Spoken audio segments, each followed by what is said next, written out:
बहुत rare combination है जो आयोडीन 125 को गामा रेस के साथ मिक्स किया है, जिसमें 0.5 माइक्रोन सीड्स हमारे बॉडी में छोड़ दिए जाते हैं। ये सीड्स कैंसर के ऊपर होता छोटा करेगा। The outcome prognosis result basically depends on patient's body response. जितना पेशेंट की बॉडी रिस्पॉन्स करेगी उतना ट्यूमर छोटा हो जाएगा। Now why we need this treatments, why people are running after this treatments, because ये ट्रीटमेंट आपको कोई साइड इफेक्ट नहीं देती, ये ट्रीटमेंट आपको कोई पेन नहीं देती जो कीमो में है, जो सर्जरी में है। फॉर एग्जांपल आपने एक ओरल कैंसर पेशेंट की सर्जरी कर दी, तो ये सर्जरी में अराउंड 66% रिकरेंस रेट है।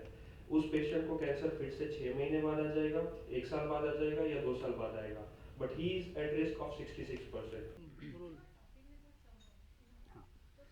अच्छा अनूप जी, फूडा कैंसर हॉस्पिटल में कैंसर का इलाज संभव हो गया है जो अभी इंडिया में नहीं है अभी तक।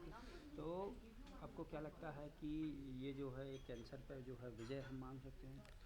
ये ये तो नहीं है कि 100% हर पेशेंट ठीक हो जाएगा, बट जो हम ट्रेडिशनल ट्रीटमेंट फॉलो करते हैं, सर्जरी, कीमोथेरेपी और रेडिएशन, उससे आगे है। ये लेटेस्ट टेक्नोलॉजी है जिसको यूएसएफडीए ने, चाइना की गवर्नमेंट ने और मेडिकल काउंसिल ने, जेसीआई ने अप्रूव किया है।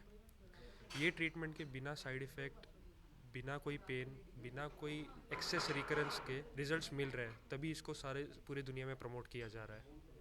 हिंदुस्तान से कितने लोग चाइना तक पहुंच रहे हैं और कितना खर्चा हो रहा है इस नई जो है? अभी तक हमारे पास 55 से ज़्यादा पेशेंट्स आ चुके हैं इस साल ट्रीटमेंट के लिए। अलग अलग टाइप के वैरायटी के कैंसर है। सारे कैंसर्स का ट्रीटमेंट होता है। ब्रेन ट्यूमर और ब्लड कैंसर में हमारे पास सक्सेस नहीं है, इसलिए हम ये पेशेंट्स को इन्वॉल्व नहीं कर सकते। ओवरऑल एक पेशेंट का 7 से 8 लाख रुपए खर्चा जाता है, जिसमें हॉस्पिटल बहुत अलग फैसिलिटीज़ भी देता है, जिसमें पेशेंट की फैमिली का रहना, खाना पीना सब कुछ आ जाता है। 15 दिन का ट्रीटमेंट में ये लोग कोशिश करते हैं कि पेशेंट एक ही बार में ठीक हो जाए, बट रिजल्ट्स मिलने में 2 महीने तक लग जाता है। अच्छा, हिंदुस्तान में लाने के लिए जो है इस टेक्नोलॉजी को लाने के लिए चाइना से किस तरह की बात चल रही है और अभी तक किस तरह के रिजल्ट्स मिले हैं आपको? सर, उस प्रयास में तो हमने अभी तक कोई बहुत बड़ी उपलब्धि हासिल नहीं की है, बट हॉस्पिटल कीन है कि ये किसी हॉस्पिटल के साथ मर्ज होके या फिर यहाँ की गवर्नमेंट अगर अप्रूव करती है या कुछ कुछ भी करके अगर ये इंडिया आ जाएगा तो डेफिनेटली यहाँ के कैंसर पेशेंट्स के लिए बहुत फ़ायदा है। लोग बहुत आगे तक लड़ सकते हैं और हो सकता है कि कुछ नया आ जाएगा तो विजय भी पा सकते हैं हम कैंसर पे।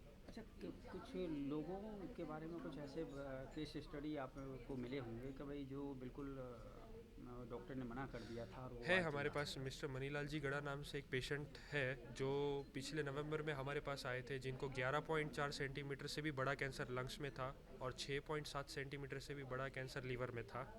यहाँ के बड़े बड़े डॉक्टर्स ने मुंबई के उनको मना कर दिया था कि आप ट्रीटमेंट नहीं मिल सकती, आपका कुछ नहीं हो सकता, 3 महीने के ऊपर आप ज़िंदा नहीं रह सकते। थैंक्स टू दिस ट्रीटमेंट और ये फूडा हॉस्पिटल की कामयाबी है कि इतने एक्सट्रीम सिचुएशन वाले पेशेंट को भी इन्होंने अच्छी ट्रीटमेंट दी और ये पेशेंट आज भी हमारे साथ है, ज़िंदा है और हमारे साथ हमेशा टच में रहता है। अभी तक इनको कभी कोई प्रॉब्लम नहीं हुई है। Thank you. थैंक आकाश, खड़े no, he just taking some shots. I think CCTV channel is from China. This is the biggest channel of the China. CCTV. Because when the 26/11 attack on Mumbai, so one some media people come from the China CCTV. From the news channel. So Saumya जी हाँ। खोल दीजिए, lunch कर लेते हैं हम।